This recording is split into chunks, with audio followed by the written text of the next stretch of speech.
After having discussed the symptoms of dyslexia, now let us understand how to help a child going through dyslexia. As young parents, it's very important for you to identify the symptoms during the early childhood phase. First, you educate yourself about dyslexia so that you can understand the child's challenges and strengths. Check whether your child is able to read properly, spell simple words properly. This is a strategy to find out whether your child is undergoing this trauma. If you have this knowledge, it will help you to advocate for your child and provide the necessary support. The next thing you should do is you prepare a structured routine for your child where you give some dedicated time for your child, and you can even prepare a timetable for your child so that the child can go through the routine and improve the reading and spelling skills. Because you see, consistency also helps a dyslexic student to overcome the challenges in the early childhood. The third thing you can do is you can provide some multi-sensory learning experiences. You can make use of hands-on activities, you can make use of visual aids, auditory resources, so that you can reinforce concepts to improve for a longer retention. You have number of tools such as flashcards, manipulatives, and even on the online you find multiple resources where you can offer interactive learning experiences for your child. And point number 4 is you can also make use of technology. Like there are many tools and apps that support your child's reading and writing skills. For example, we have text-to-speech software, we have speech recognition tools, we have dyslexia friendly fonts. So this will be more accessible to the child so that the child also will not be prone to frustration. And next thing is you should start treating your child like your friend. Okay, you are a friend and a guide also to the child.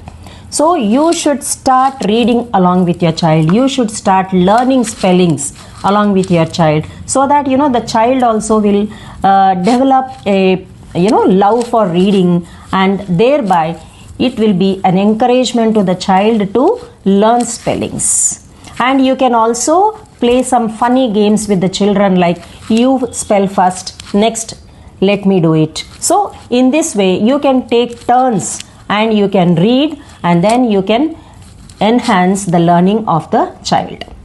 Okay, and the next thing is, see, as you are going through this process, your continuous monitoring will be on the child, whether the child is able to improve. Are you able to see any progress in your child when you are following these measures? This is very important. And you start celebrating progress of the child.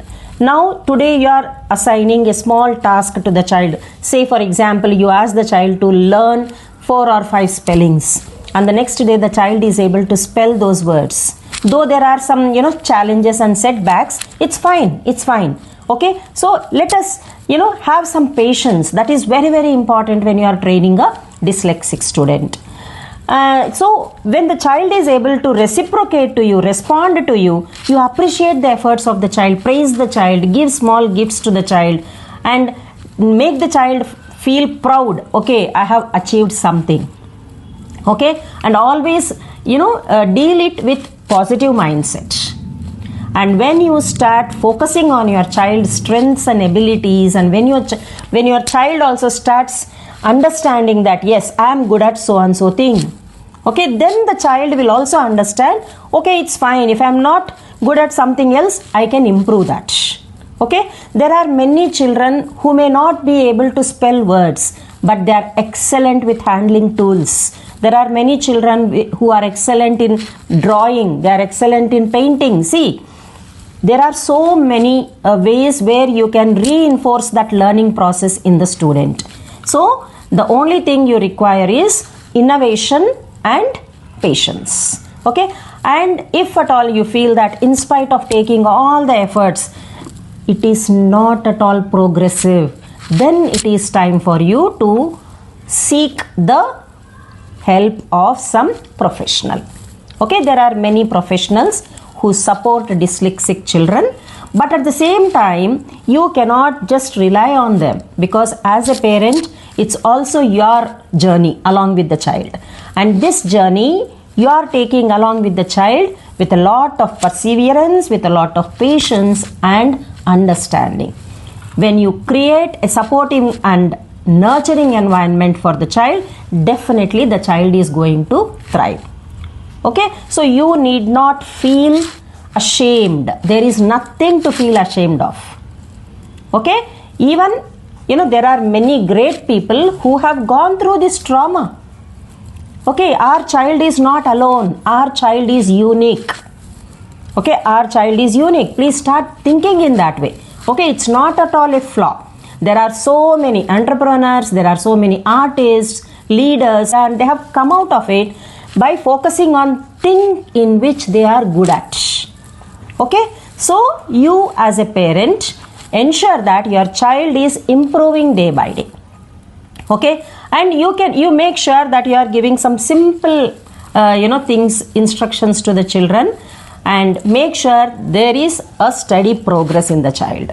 And you can give some small habits, simple habits such as short walks, breathing games, okay, so that their nervous system also settles, and you can feel that the child is showing some improvement. Okay, and in this process never forget to take the help of the teachers. Okay, because they are professionals, so they help you a lot when you start talking to them freely and you start seeking their support. Okay, so this is what you are going to do as a parent to support your child who is going through dyslexia.